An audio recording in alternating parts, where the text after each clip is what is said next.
So, good morning, good afternoon, good evening, everybody out there in the world. This is Dr. Baumanis. I'm the director of X Culture Academy. And today we are having Kevin give us a tour of Indonesia. Super excited about it. That is one of my bucket list countries to go to. I'm so excited to go sometime in Asia because my goal is to actually go to Bali, and I love Indonesian food. So we're very excited to hear a lot more about your country. Wherever you are in the world, please put in the chat what time it is, what city you're living in. And for those of you guys who are watching this as a recording, we do this periodically to give you an opportunity to see the world around you and where your colleagues are from. So Louisa is actually the host of this program. She is from the Netherlands. She is one of our Academy senior coaches. She's amazing. Nujat is one of her assistants or her partners. Nujat, you're new coming on to us, right? This is your first semester? No, I have worked with Amit last semester with Uh, Berkeley. okay. So, but this is your first time with us here in Academy. Yes, yes. We're looking forward to having you participate more and lead us more in our programs. So without further ado, I am going to pass this to Louisa uh, and Nujat and Kevin. By the way, if you do have questions regarding your project or your assignments, please go ahead and put it in the chat section. And as we're watching the tour of Indonesia, somebody will respond to you. Okay? Otherwise, enjoy your hour and peace and love, you guys. Bye bye. I will be here. I'll just be silent. Thank you. So today we have a tour of Indonesia from one of our coaches, Kevin, who is going to show some of the hidden gems of Indonesia. Kevin, you should be able to share your screen right now. So go ahead, take it away. Yeah, I'm sharing it right now. Please tell me once you can see it.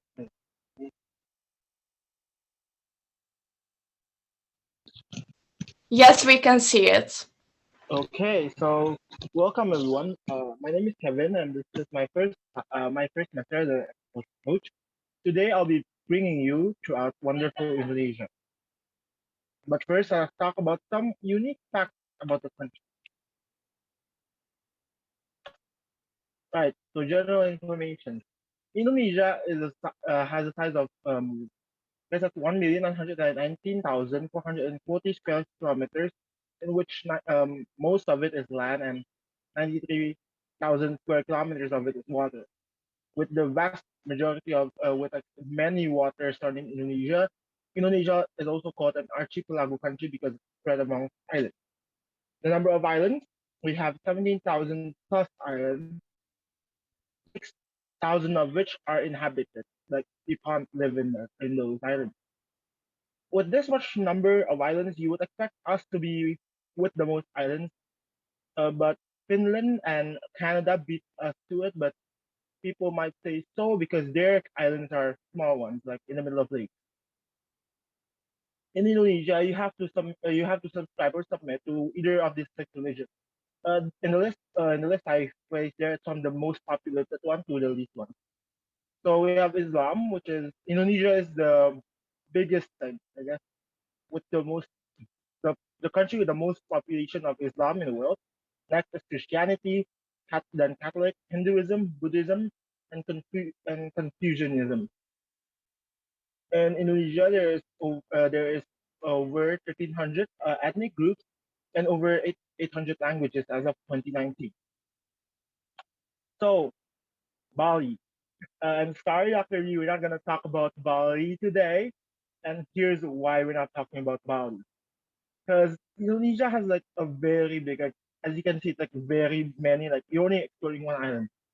And unfortunately for Bali, even though its rise in tourism helped its local to get more income. It also comes with its doubt, with its downfall.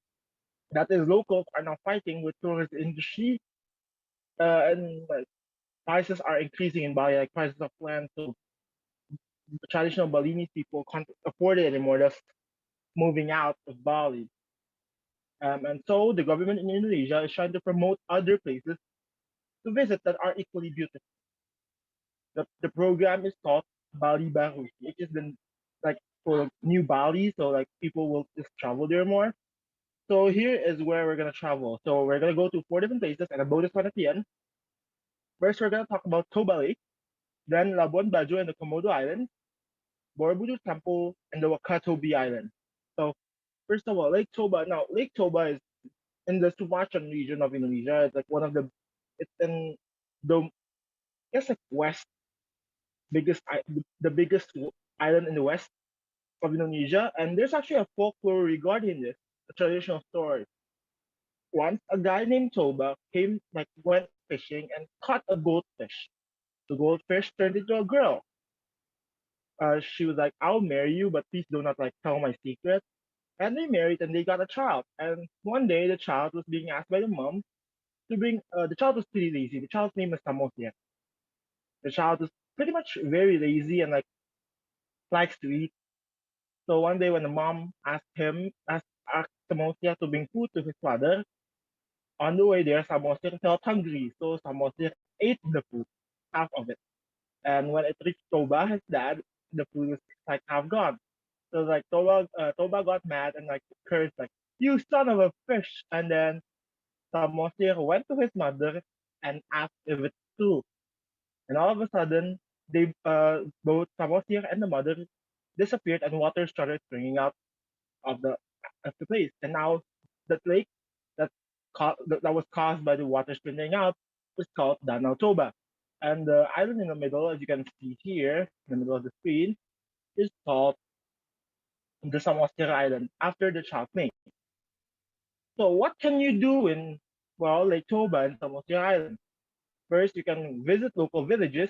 Um, this is, I think, was like, I think the Pakpahan or something village, and there's the Batak Museum, and you can go kayaking on the middle of Lake Toba. Lake Toba, if you've seen the poster, it's the biggest volcanic lake in the world. It was said to be formed due to a very large explosion of like very large eruption, the biggest one ever. That you can see the ashes from the volcano up in like in like Africa, the Africa continent. It's also bigger than the whole country of Singapore, so that's the fun. Then you can also hike Mount Pusuk Bukit to look for views. And here are some traditional dishes you can find if you visit Tono Toba. Naniura. The word naniura literally means uncooked in the Batak language. The fish is marinated in the use of jeruk yunga, which is a type of citrus that they have, and a mix of other herbs and spices. Now, one of the key herbs or spices is the andaliman. It only grows in the Toba because of the volcanic thing. So this is like like Indonesian ceviche, but not that much because it's cured for like hours of days. I'm not sure how ceviche is made. Next, migoma. Thick noodles served with either as a soup or fried with coconut cream sauce and andaliman. Basically a noodle, which is quite awesome. Next, we're going to Labuan Bajo and the Komodo Islands. Go on a cruise around the area and experience the natural beauty. The name Labuan Bajo is after the Bajo people, one of the last nomadic sea gypsies that has lived on the ocean for centuries. The Bajo people is known for catching fish like they're like, I don't know, Aquaman. They can call fishes to them and like, catch them easily for food. So what can you eat? What can you do in Labuan Bajo? So obviously you can go to the Komodo Islands. That's why it's called Komodo Islands. So the Komodo Islands is one of the like several places in like that region area that you can find komodos living in the wild, not in like zoos or anything. They are living, and that's why when people go on tours in the Komodo Islands, there is still a chance that you won't see it because they're not under captivity. They're living in the wild. You're practically entering their habitat.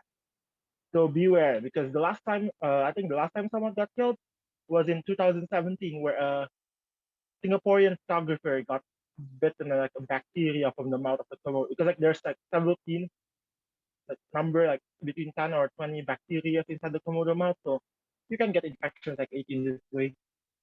And you can also visit Gado Island, where you can see like actual pink rock. The Padang Island, one of the islands you can visit there and hike up, or you can go snorkeling and diving because the water is so clear, and you can actually see like I think jellyfish there as well, and I think I saw things in the video.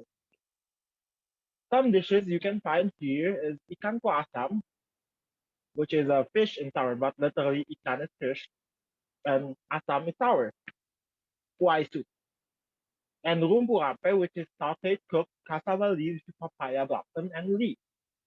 So as in sauteed and cooked, it was cooked first, poached like in its own cooking temperature, like for its length, then it got sauteed together. Why is this dish really important for those people? Because they believe that the food we eat today was like highly processed and like it kills you easily. And this is the food of the old people that lives longer.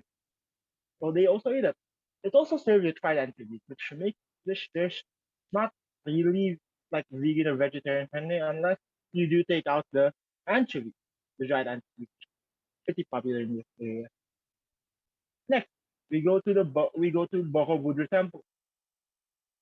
Oh, by the way, about Labuan Bajo, a cruise for like 3 days and 2 nights, it will cost you around 200 to 300,000, $300.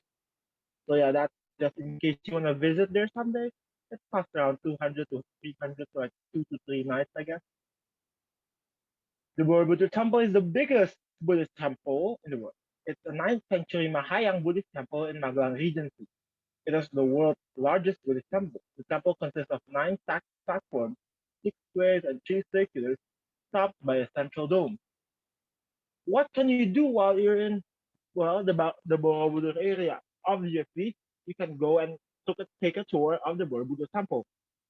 Don't be sad. Like I'm pretty sure Indonesians like we do know English. We do know like English, especially when they work in the tourism area. So if you don't know like Indonesian, you can just like try speak English, and probably they'll find someone from their their like the tour guide people there. Like they'll find someone who is able to speak English. So yeah, because English is one of the lessons that we must take. When before the national exam got removed, English was one of them for high schools and middle school. So they- and then you can obviously you can go on the marathon. Marathon happens in like November. Before COVID, people around they run around the Borobudur area. So it's like you go to the actual villages where people live, and as you know, Indonesian people are welcoming. So they literally line the street like doing that. Schools will be out and like they will be performing on the street for people doing the marathon to enjoy the performance. So it's not only like local people. We've seen like many marathon runners enjoying the Borobudur Marathon. You can also try food that the locals give to you like for free.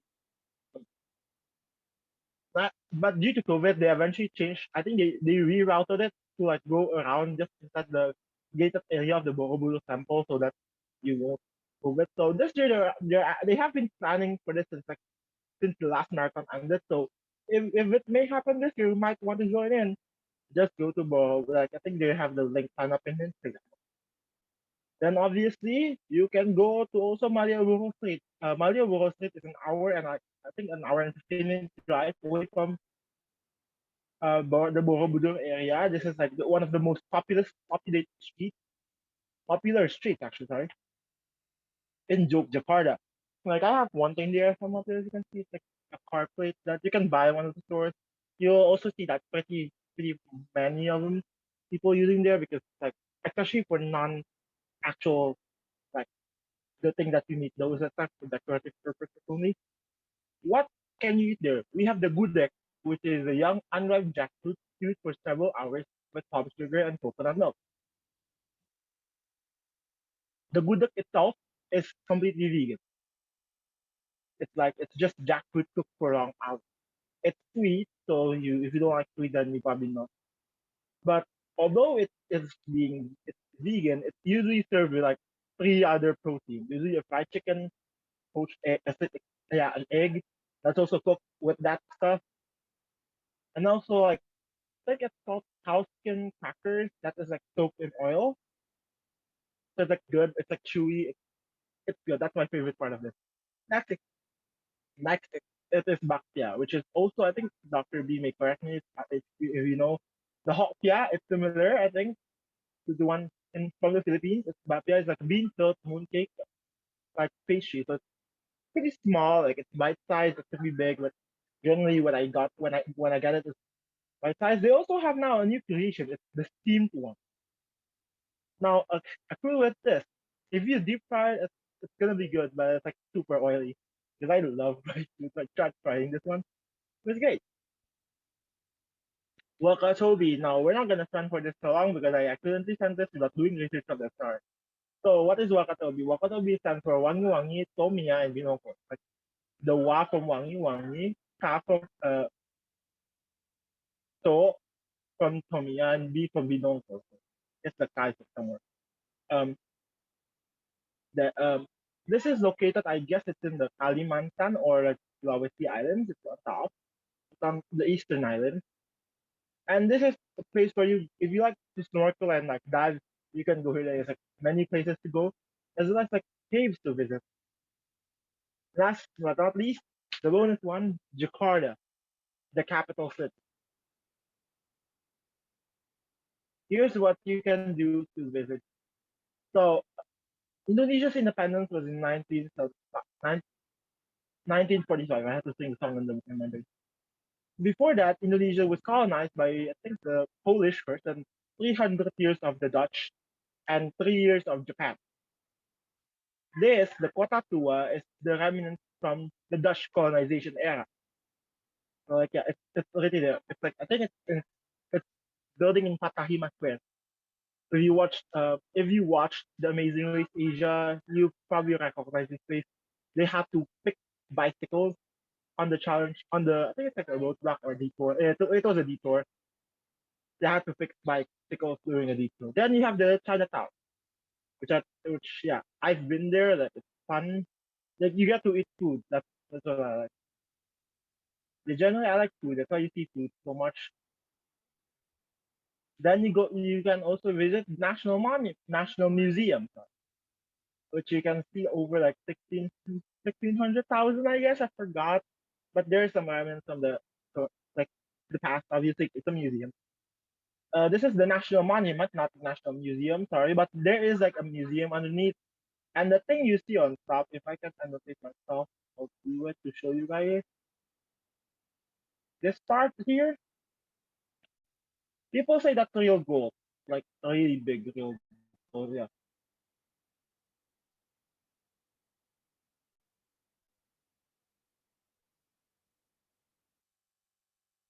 So what can you eat in Jakarta? So there is the kerak telur, which is glutinous rice cooked with egg, served with serundeng, which is a fried shredded coconut, with partial up and dried shrimp as topping. It's also spicy, so it's cooked on top of charcoal, and it gets flipped like while it's still stuck to the pan. It gets flipped over to cook the other side, and that's why it's like crispy on both sides without technically flipping the omelet because you flip the pan over the charcoal, so it's dried on both sides. It's good. I like it especially because of the funding and obviously the shalak or the bongo, right? And then next but not least, Soto Batawi, a hearty beef soup consisting of chunks of meat and offal that are slowly simmered in coconut milk broth. Soto Batawi is the people of Jakarta. Before it was called Jakarta, it's called like Batavia during the Dutch colonization era. Um, Soto, there's actually pretty much a variety of Soto. Soto means, I think, basically there's meat served in soup. There's like Soto Lamongan, Ayam. There's like different people from different regions have their own version of it. So yeah. And that actually ends the presentation part of it. Before we're gonna do a bit of like game. This game is about other fun facts about Indonesia. The answer you may have found it in the presentation, or it may be pretty obvious what the answer is. Don't worry, it's a multiple choice answer. Dr. B, if you want to join in, please do so. I'll open the chat so I can also see what we're saying. Yes, that is that. Luis, should he start with the first question? Yeah, we can do the game, and if any of you in the audience know the answer, you can type it in the chat, A, B, C, or D. It's E. In Indonesia, we like to make it harder for ourselves. So school exams are A, B, C, D, E. We have 5 choices. That's the national standard, and that's why IGCSE multiple choice is way easier than I think national. So the first question is, who are they? Are they A, famous singers, B, the first settlers in Indonesia, like as in Columbus, I think Christopher Columbus on US, and C, the first president, vice president, D, old actors, or E, randos I found online. Dr. V answered C. Anyone else, or does everyone agree?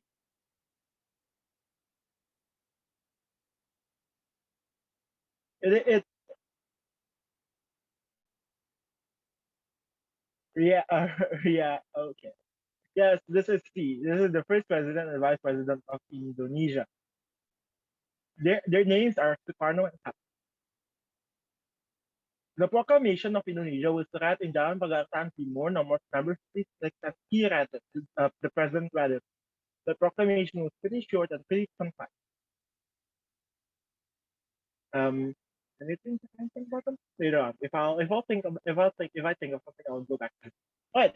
This is a question for the presentation. Which dish in the presentation was completely vegan? Is it A, rumpu rampe, B, naniura, C, gudeg, D, kerak telur, or E, ikan kuah asam? If you heard the presentation well, you know that I did say some of them could be vegan, but I did say one of them was completely vegan. Any thoughts? Dr. B says A. Anyone else?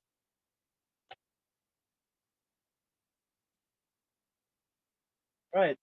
No. I'll wait for another moment.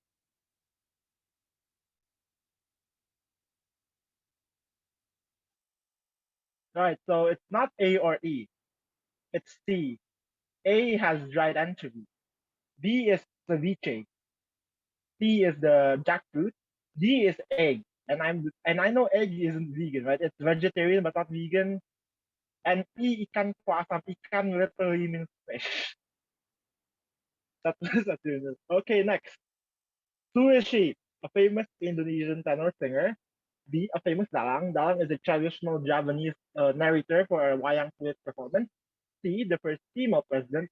D, a missionary. Or E, an actor.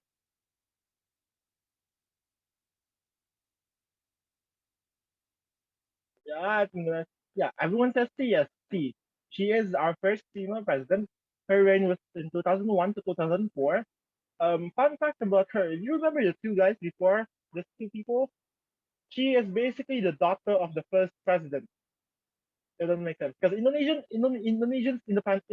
independence wasn't that long ago. We had our independence in 1945.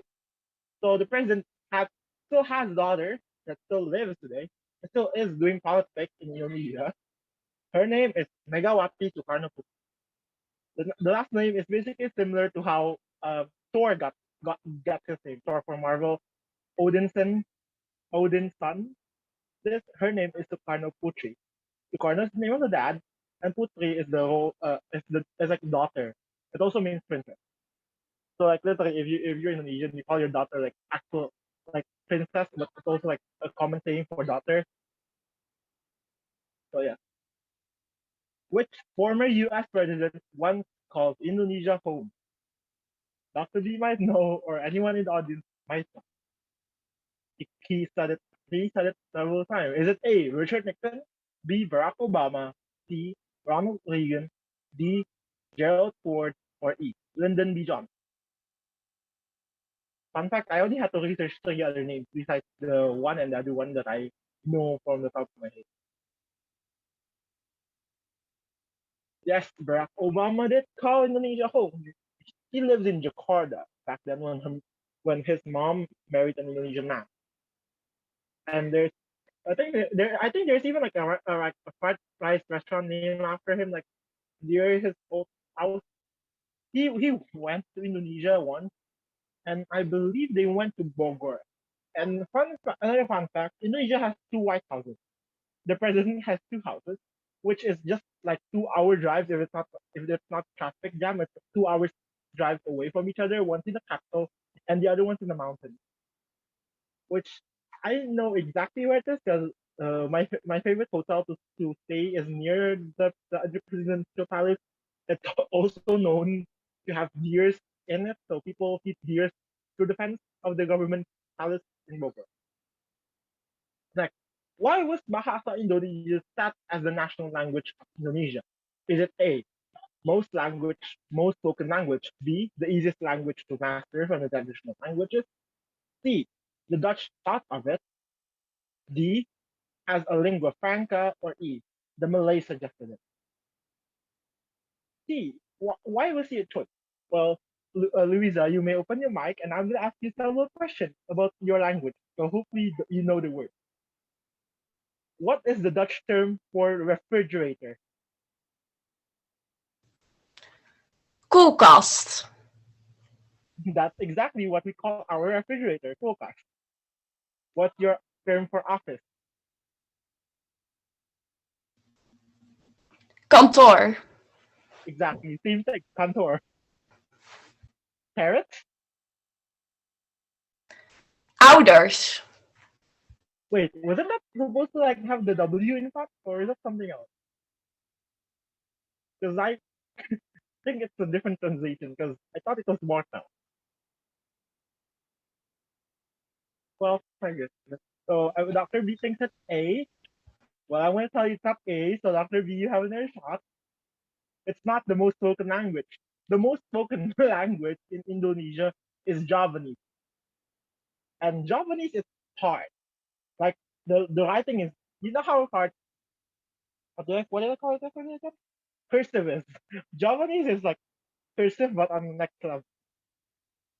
Well, it's not A, it's a D, a lingua franca. The Bahasa Indonesia is to Indonesia as it is English to the Indian. At least that's what I heard when I watched a video. Like what? Yeah, it's a language that connects other Indonesians. The language does not want to make that one people better than the other, because that is technically one part of the one part of the basic ideology of Indonesia, which is like we have five ideology listed from top to bottom. The first one is like believe in one God. We are a pretty religious country. We celebrate all six religions celebration. That's why we have the Idul Adha, the Eid. We also celebrate Easter Sunday. It's red. Christmas, the 25th is also red. Nyepi for the Hindu is also red. Like basically we celebrate all of the religion holidays. So yeah. The second one is like the right for humanity, like everyone should be equal. Then the third one is the unity of Indonesia. Then fourth is the government that is governed by the voting area. And C is social justice for all. So everyone under the law should be equal.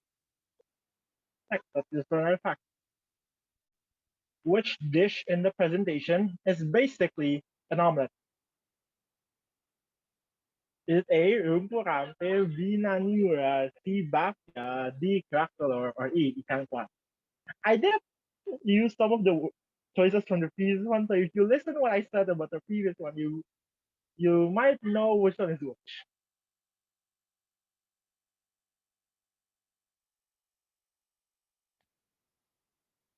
Here's a hint. One of the words literally means egg.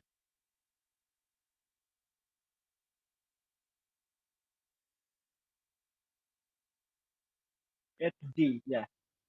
Egg. You know, just realized something I forgot to explain. The word crack is like crack. That's why you have to like scrape the egg out of the pan. That's why it's like a crack. And last question for the presentation: What was the kid's name for the Donald Tuwa folklore? Is it A. Batavia, B. Tamutia, C. Batak, D. Goldilocks, or E.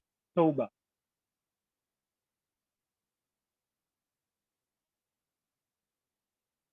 Any answers? Any answers? Any answers? I'll wait till someone gets the answer, like, because no one has gotten it. Dr. B is close. Toba is a character from the folklore, but it's not the kid's name. It's the dad, the one who caught the fish. That's why the title I put in the presentation was Toba and the Goldfish. And the answer is B, Samothia, the name of the island in the middle of Toba Lake. And that ends our presentation for today. If you do have any questions, feel free to ask in chat, and I'll answer it for you. Terima kasih. That's thank you in Indonesian. I do have a question for you, Kevin. You talked about a lot of dishes from the Indonesian cuisine, but if you have to pick one as your favorite, which one would you choose and why? From the choice, from the food I listed, probably will be soto betawi because I eat that the most often than others because I only eat gudeg like I think once a year I guess because I don't exactly eat it that often. And even when I was in Jogja, I have a bad habit of not eating the traditional food that's like served in the country. So I didn't eat like pad thai or lap when I visited Thailand, or like I didn't eat chicken rice when I visited Singapore like for 5 days. So I have a bad habit, so I did not eat also gudeg when I was in Jogja, like I think 2 years ago at my school. So that's a bad habit. I decided to eat McDonald's instead of gudeg for lunch on that day when we had like free for all food, like with my school teacher. So yeah, I would say the silk of the town. But although like you probably have heard of the most famous dish in Indonesia, like people refer to the Padang cuisine, like that has rendang in it. People in like around the world probably know rendang best because it was like it was voted I do not know like probably 5 years ago as the like most flavorful dish in the world I guess. Correct me if I'm wrong because I think that was it.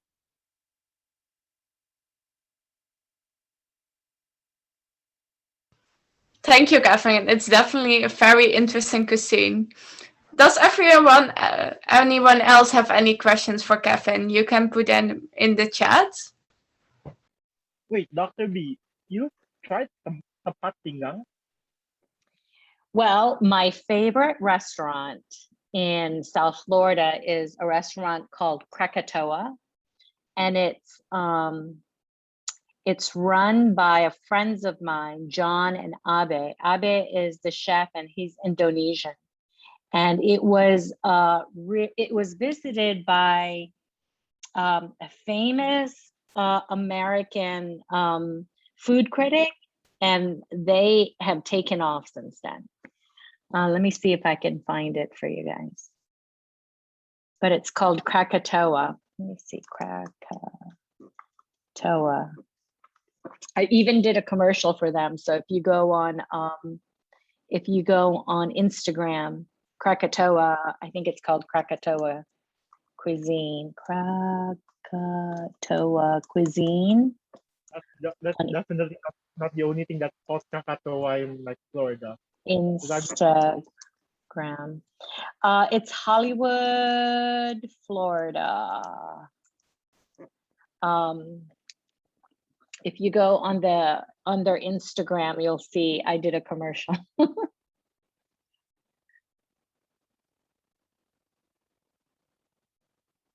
Yeah, and when I go there, I usually get the sapat or the singgang, depending on what I feel like. And I actually took a cooking class, so I can cook some of the dishes. The most difficult one to cook Actually, in the United States, we have a difficult time sourcing kaffir lime leaves. And you really need to have fresh kaffir lime leaves to be able to cook these dishes. So that's the biggest challenge is sourcing some of the spices. Yeah, because I think there's a video online about how the TSA like collects all the food just in case bacteria are in it, and that's probably why they don't allow them to be planted just in case they're invasive species. And that's also why Mr. Beast doesn't just sell seeds for 10,000. Nujat wants to know the name of the dresses. I think there is only, I believe that was only one, right? There's only the one in Koba. That thing was called. Oh, wait, I have to do this for like a presentation at school. Wait, let me Google it first. It definitely started. Uh,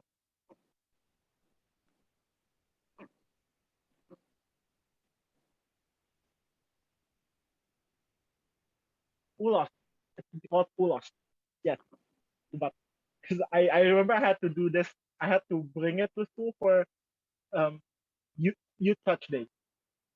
It's basically where the Indonesian youth around Indonesia came together and declared something, which like simplified, we are like one nation, one language. Wait.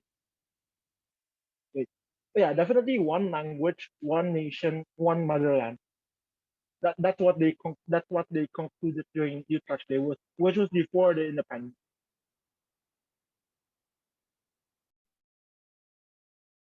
Another fun fact: during flag ceremony, we read several things. The Pancasila, which I've explained before, then the opening of the Undang-Undang Dasar. I think it's like the base law, which basically reads Undang-Undang Dasar tahun 1945, pembukaan bahwa semuanya kemerdekaan itu. Oh, okay. That at the base of it, freedom belongs to everyone. And because of it, the invasion of the world should be stopped. That's the first statement of the opening of the Undang-Undang Dasar, the basic. And you also read I mean, it depends on what celebration it is. If it's like the Independence Day celebration, we'll read the Proclamation of Independence. But generally, the Undang-Undang and the Pancasila is being read. And the Pancasila is usually read by the one in charge of the ceremony, but not exactly the head of the ceremony. Does that make sense? Because there's a head of the ceremony which basically just tells everyone what to do. They shout really loud for a few people. I've been that, and like my voice ran out. But there's also now people who, if it's like in the government palace, it's the president who reads it. If it's in school, it's generally a principal or a teacher being in charge. That they will read the Pancasila, but then a student will read the basic, the opening of the basic. Thank you, Kevin. I really like that explanation. And thank you so much for this presentation. It was very interactive. And I also love that you showed like all the different foods the regions have, also to show the diversity in it.